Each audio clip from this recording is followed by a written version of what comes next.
ఇక 99 రిపోర్ట్లో తెలంగాణ అప్డేట్ చూస్తే కేసీఆర్ కు నోటీసులు ఇవ్వడంపై ఎమ్మెల్సీ కవిత కన్నెర చేశారు. తెలంగాణ జాగృతి ఆధ్వర్యంలో హైదరాబాద్ ఇందిరా పార్క్ ధర్నా చౌక్ వద్ద ఒకరోజు నిరసన దీక్ష చేశారు. కాళేశ్వరం కమిషన్ కేసీఆర్ కు నోటీసులు ఇవ్వడం అంటే యావత్ తెలంగాణకు నోటీసులు ఇచ్చినట్లేనని అన్నారు. ఎమ్మెల్సీ కవిత నిరసన దీక్షపై మరింత సమాచారం మా ప్రతినిధి తేజ అందిస్తారు.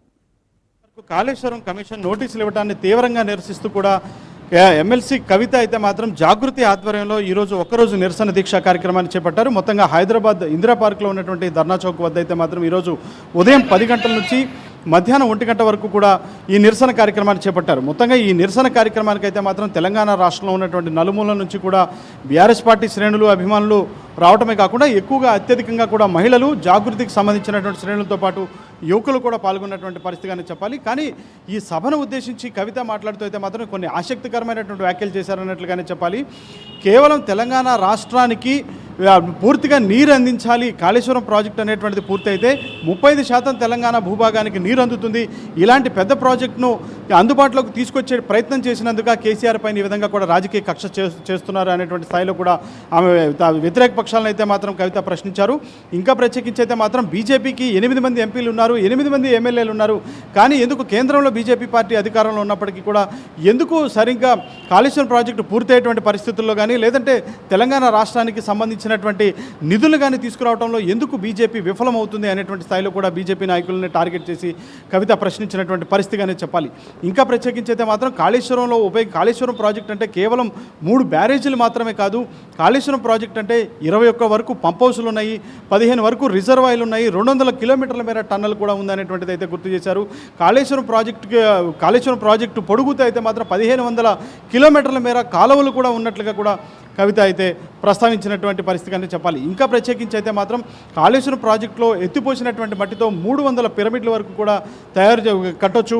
అదేవిధంగా ఉపయోగించినటువంటి కాళేశ్వరం ప్రాజెక్టులో ఉపయోగించినటువంటి కాంక్రీట్తో అయితే మాత్రం 50 బుర్జ్ ఖలీఫాల వరకు కట్టొచ్చు. ఇంకా ప్రత్యేకించి అయితే మాత్రం కాళేశ్వరం ప్రాజెక్టులో ఉపయోగించినటువంటి స్టీల్తో 100 వరకు ఐఫిల్ టవర్స్ కట్టొచ్చు అనేటువంటి స్థాయిలో కూడా కవిత మాట్లాడారు. ఈ కాళేశ్వరం ప్రాజెక్టు అనేటువంటిది పూర్తయితే 40 టీఎంసీల నీరు శాశ్వత ప్రాతిపదికన హైదరాబాద్కి అందించేటువంటి పరిస్థితులు ఉంటాయి అనేటువంటి విధంగా కూడా వ్యాఖ్య చేశారు. ఇంకా 16 టీఎంసీల నీళ్ళు అయితే మాత్రం ఈ తెలంగాణలో ఉన్నటువంటి పరిశ్రమలకు అందించేటువంటి పరిస్థితి ఉంటుంది అనేటువంటి స్థాయిలో కూడా గుర్తు చేశారు. అంటే అడుగడుగున కేసీఆర్ది గట్టి గుండె కాబట్టే ఈ విధమైనటువంటి భారీ ప్రాజెక్టుకు ఆయన శ్రీకారం చుట్టారు. కానీ 90% వరకు కూడా కొన్ని చోట్ల పనులు కంప్లీట్ అవుతున్నప్పటికీ కూడా ఎందుకు మిగిలిన 10% ఎందుకు పూర్తి చేయటం లేదు అనేటువంటిది అయితే మాత్రం కవిత ప్రశ్నిస్తున్నట్టుగానే చెప్పాలి.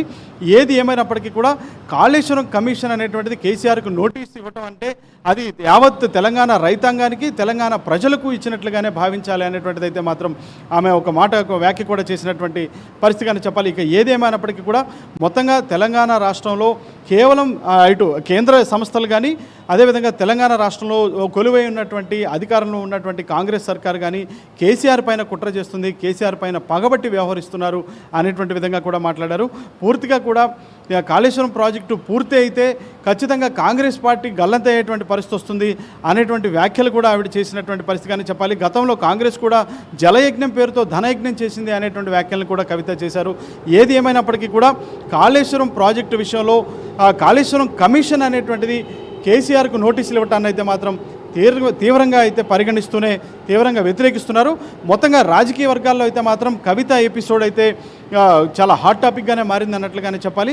మొత్తంగా కవిత అయితే మాత్రం ఒక రాజకీయ ఎత్తుగడ వేస్తూ కూడా ముందుకు దూసుకుపోతున్నారు అనేటువంటి స్థాయిలో బీఆర్ఎస్ పార్టీ శ్రేణులు కానీ కవితకు సంబంధించినటువంటి అభిమానులు కానీ ఈ విధమైనటువంటి ప్రస్తావన చేస్తుంటే మాత్రం అంటే వ్యతిరేక పక్షాలుగా ఉన్నటువంటి బీజేపీ, కాంగ్రెస్ మాత్రం ఇది కేవలం తన బల నిరూపణను అంటే కేసీఆర్ దగ్గర తన బలాన్ని నిరూపించుకునేటువంటి ప్రయత్నంలో భాగంగానే కవిత ఈ విధమైనటువంటి ఆసక్తికర రాజకీయాలకు తెరలేపారు అనేటువంటి స్థాయిలో కూడా బీఆర్ఎస్ వ్యతిరేక పక్షాలు కవితపై విమర్శలు చేస్తున్నట్లుగానే మనం చెప్పాలి. సీనియర్ వీడియో జర్నలిస్ట్ సునీల్తో తేజ, 99 టీవీ.